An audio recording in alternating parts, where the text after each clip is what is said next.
Guys, मेरे name is Sana. This is my next lecture. अभी हम जो आर्टिकल कर रहे हैं वो है पैरामेट्रिक इक्वेशंस का। हमारा जो टॉपिक है कैलकुलस 2 का, ये एक बहुत ही बड़ा टॉपिक है पैरामेट्रिक इक्वेशंस का, जिसके अंदर मैंने आपको पैरामेट्रिक इक्वेशंस की बेसिक से लेके एंड तक लेके जा रही हूँ। तो इसकी आज जो हमारा आर्टिकल होगा वो होगा arc length for parametric equations. Arc length से रिलेटेड भी क्वेश्चन पेपर में लॉन्ग क्वेश्चन बन जाते हैं। आर्क लेंथ क्या होती है बेसिकली, अगर हम पैरामेट्रिक इक्वेशन की बात ना करें और सिंपली आर्क लेंथ की बात करें तो किसी भी कर्व के दो पॉइंट्स का जो डिस्टेंस होता है उसको हम आर्क लेंथ कहते हैं। लेकिन इस आर्क लेंथ को हमने पैरामेट्रिक इक्वेशंस के लिए किस तरह फाइंड आउट करना है, आज हम ये देखेंगे। सो बेसिकली आर्क लेंथ क्या, एक डिस्टेंस है बिटवीन टू पॉइंट्स। दो पॉइंट्स, अगर एक कर्व है उसका कोई सेक्शन है, उसके दो पॉइंट्स का जो डिस्टेंस होगा उसको हम क्या कहेंगे, आर्क लेंथ। आर्क लेंथ को हमेशा हम एल से रिप्रेजेंट करते हैं। तो इसका जो फॉर्मूला होता है, अगर हम सिर्फ लेंथ की बात, क्योंकि डिस्टेंस है तो सिर्फ लेंथ की बात करते हैं, तो जब हम सिंपली आर्क लेंथ किसी भी इक्वेशन की, किसी भी कर्व की निकालते हैं तो हम इसको निकालते हैं इस तरह, लेंथ और इसका इंटीग्रेशन किसकी होती है, ds, जो कि डिस्टेंस है। लेकिन अगर इसी चीज़ को हम पैरामेट्रिक इक्वेशंस के अंदर कन्वर्ट करें तो पैरामेट्रिक इक्वेशन में ये जो डिस्टेंस होता है ये हमें दो चीज़ों में लेके जाएगा, ये x में भी लेके जाएगा और ये y में भी लेके जाएगा, क्योंकि x भी और y भी दोनों ही आगे किसी t पैरामीटर के अंदर डिफाइंड है। तो arc length for parametric equations की जब हम बात करेंगे तो हम इसका फॉर्मूला कुछ इस तरह लिखेंगे, L is equal to A to B। यहाँ पे कोई लिमिट पॉइंट्स होंगे, A कोई इनिशियल पॉइंट और B कोई एंड पॉइंट होगा। तो यहाँ पे उस इंटरवल के अंदर, इसको आप इंटरवल कह सकते हैं, अगर हमें कहा जाए कि किसी इंटरवल के अंदर कोई आर्क लेंथ फाइंड आउट करनी है, डिस्टेंस फाइंड आउट करना है दो पॉइंट्स के दरमियान में, तो उस इंटरवल का जो इनिशियल पॉइंट और जो एंड पॉइंट होगा वो ये A और B रिप्रेजेंट करेंगे। अंडर रूट, और अंडर रूट के अंदर जिस तरह मैंने अभी आपको बताया, अगर सिंपल कर्व होता तो हम ds लेते हैं, लेकिन क्योंकि यहाँ पे पैरामेट्रिक इक्वेशन है तो उसमें x और y दोनों ही t में डिफाइंड होंगे, तो हम क्या करेंगे, dx और dt change in x variable, उसका स्केयर, और change in y variable with respect to t। यहाँ पे t टाइम भी हो सकता है, t एक डिफरेंट थर्ड पैरामीटर है। तो ये फॉर्मूला कुछ इस तरह हो जाएगा। इसमें क्या होगा, सबसे पहले आपके पास जो भी क्वेश्चन होगा उसमें x एंड y गिवन होगा, क्योंकि पैरामेट्रिक इक्वेशन है वो किसी थर्ड पैरामीटर थीटा या फिर t के अंदर डिफाइंड होगा। आपने क्या करना है, पहले x का डेरिवेटिव लेना है, फिर y का डेरिवेटिव लेना है, दोनों की वैल्यूज यहाँ पे पुट करनी है, दोनों का स्क्वायर लेके उनको ऐड करके अंडर रूट लेना है। जो भी आंसर फाइनल आएगा उसका आपने integration with respect to t ले लेना है, क्योंकि जो भी इसका आंसर आएगा वो t के अंदर होगा, तो हम t के अकॉर्डिंग इसका इंटरवल ले लेंगे। जब हम इसका इंटीग्रेशन लेंगे t के अकॉर्डिंग, तो यहाँ पे अपने इनिशियल और फाइनल पॉइंट वो देखने हैं जो उस इंटरवल, हमें किसी भी स्पेसिफिक क्वेश्चन में जो भी इंटरवल गिवन है दिया होगा। अब मैं आपको कुछ एग्जांपल्स कराऊंगी तो आपको ये क्लियर हो जाएगा। अगर आपको पेपर में जस्ट आर्क लेंथ पूछी जाए फॉर पैरामेट्रिक इक्वेशन शॉर्ट में, तो आपने क्या करना है, आर्क लेंथ को पहले डिफाइन करना है कि ये डिस्टेंस है between two points of A section of A curve, और फिर आपने इसका पैरामेट्रिक इक्वेशन के अंदर अगर x और y कोई फंक्शन है t के, थर्ड पैरामीटर t के, तो आपने उसकी आर्क लेंथ को इस तरह डिफाइन कर देना है। ये आपका शॉर्ट बन जाएगा। अब हम करते हैं इससे रिलेटेड कोई example. Determine the length, length का मतलब भी इधर आर्क लेंथ ही होगा, किसकी, किसी पैरामेट्रिक कर्व की गिवन बाय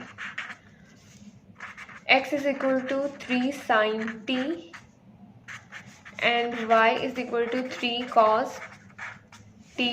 और यहाँ पे हमारे पास इंटरवल क्या है कि t greater than equal to 0 and less than equal to 2 pi है। इसका मतलब क्या हुआ कि हमें उन्होंने क्वेश्चन में क्या दे दिया, यहाँ पे मैं लिख देती हूँ एक एग्जाम्पल। क्वेश्चन में हमें एक x दे दिया गया और एक y दे दिया गया। अब x भी किसी t के अंदर थर्ड पैरामीटर में डिफाइंड है और y भी किसी थर्ड पैरामीटर t में डिफाइंड है, और एक इंटरवल दे दिया। अब हमें पूछा क्या जा रहा है, लेंथ। तो आपने सिंपली ये वाला फॉर्मूला यूज़ करना है और करके इसके अंदर जस्ट वैल्यूज़ पुट करनी है। अब आपने देखना है इस फॉर्मूला के अकॉर्डिंग हमें सबसे पहले क्या चाहिए, dx/dt।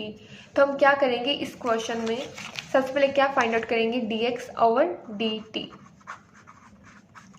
dx/dt, d/dt इसका मतलब क्या है, rate of change with respect to t, किसका, x वेरिएबल का। तो x की वैल्यू यहाँ पे क्या आ जाएगी, 3 sin t। जब हम लेंगे 3 क्योंकि कांस्टेंट है, मल्टीपल है, ये बाहर आ जाएगा और डेरिवेटिव जस्ट sin t का होगा। तो sin t का डेरिवेटिव क्या होता है, cos t। तो यहाँ पे हमारे पास आंसर आ जाएगा 3 cos t।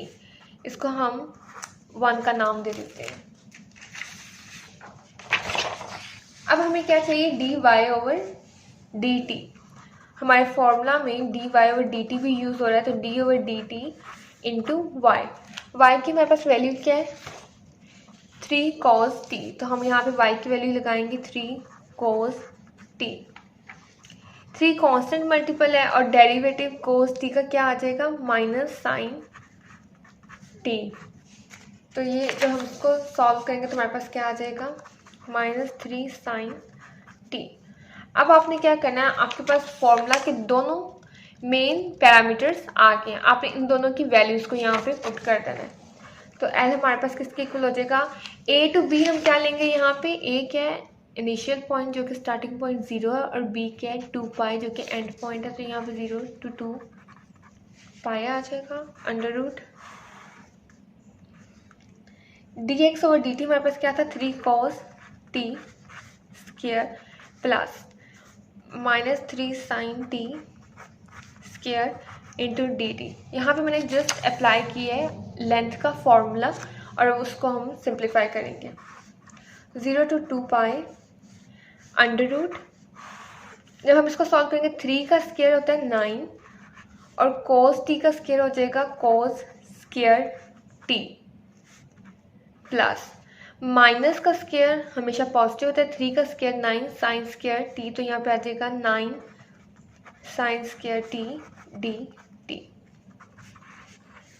फर्दर इसको जब हम सिंप्लीफाई करेंगे तो हमें पता है यहाँ पे 9 दोनों में से कॉमन आ रहा है, तो हम 9 को बाहर ले आएंगे तो अंडर रूट 9 कॉमन आ जाएगा और अंडर रूट के अंदर यहाँ पे cos square t plus sine square t dt आ जाएगा।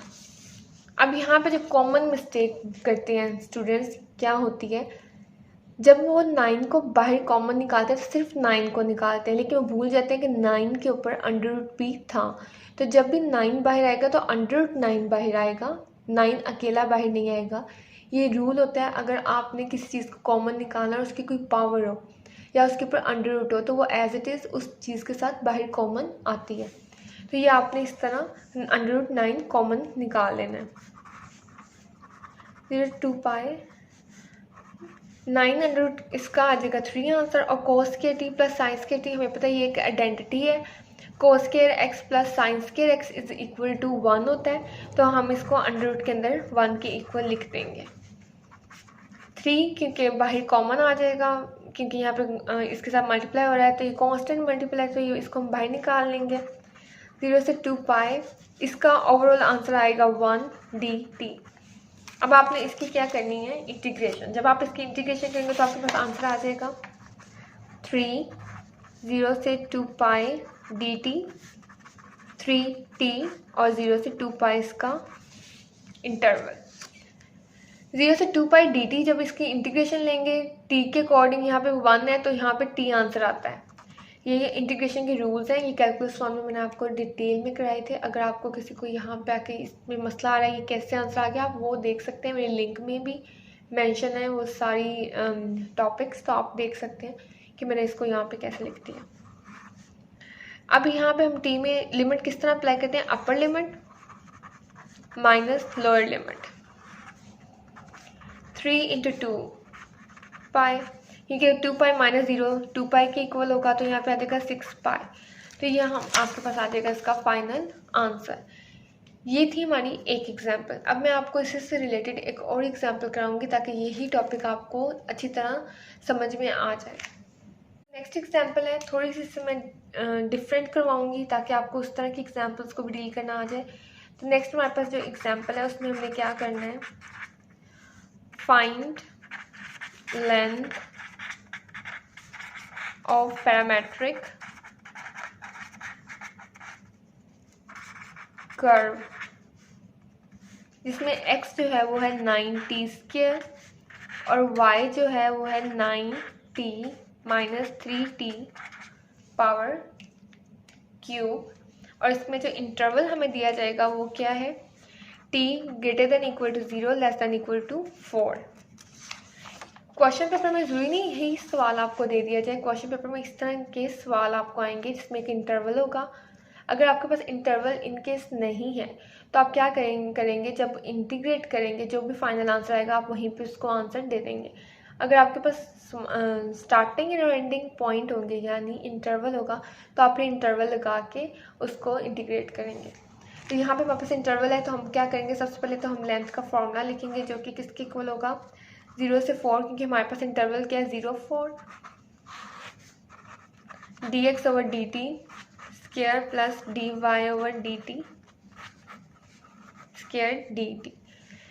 एक चीज़ मैं और आपको बताती हूँ, अगर यहाँ पे t की जगह थीटा होता तो भी ये फॉर्मूला चेंज नहीं होना था।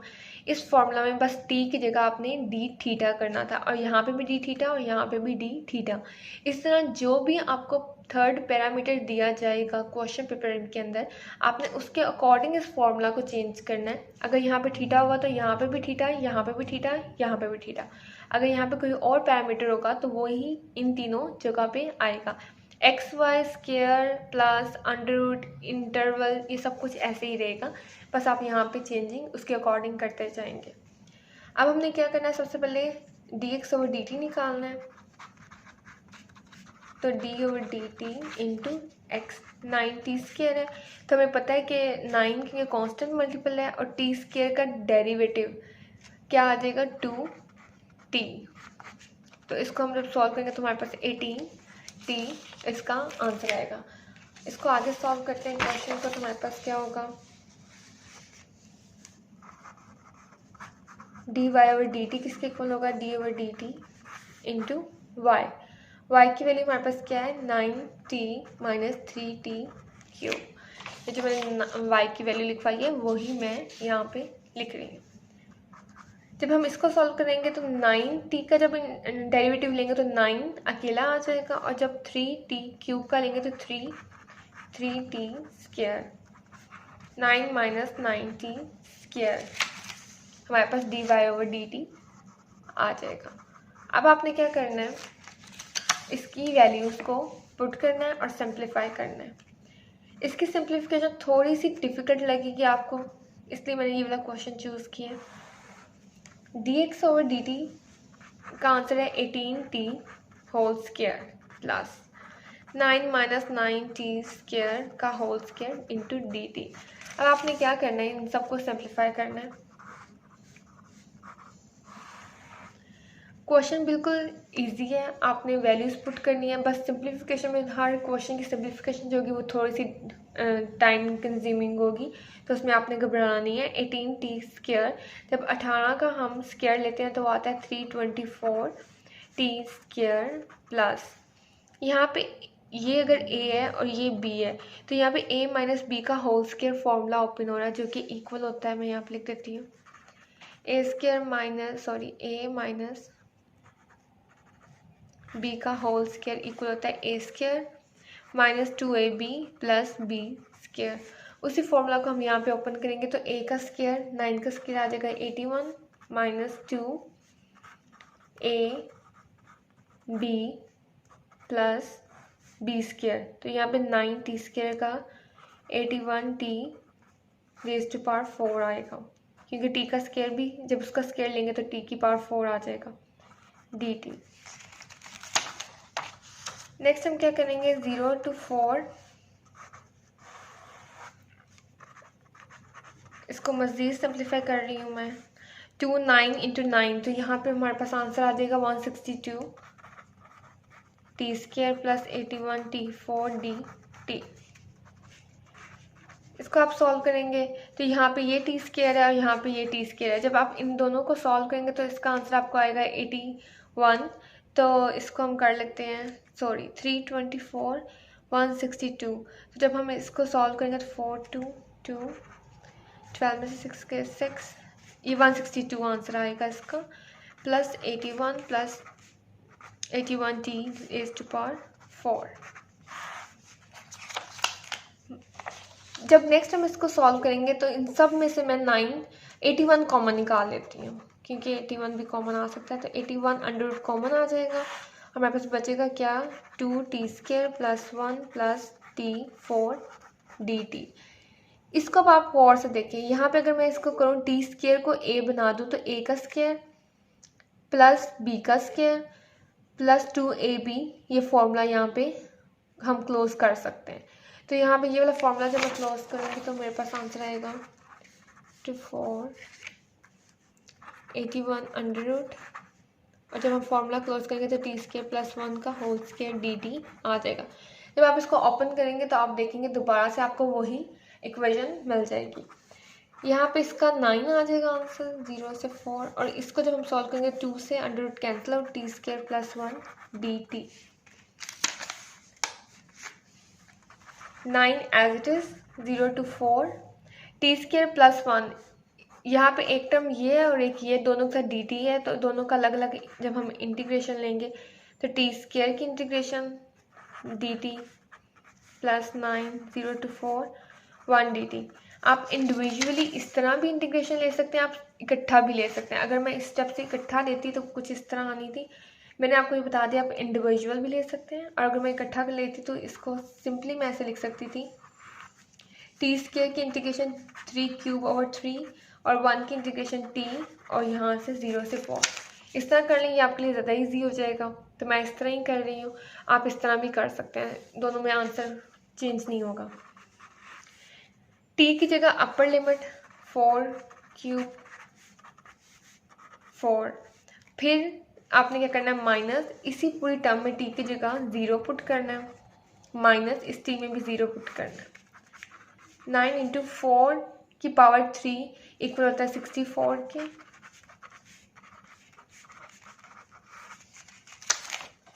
और यहाँ पे 0 0 एज इट इज आ जाएगा।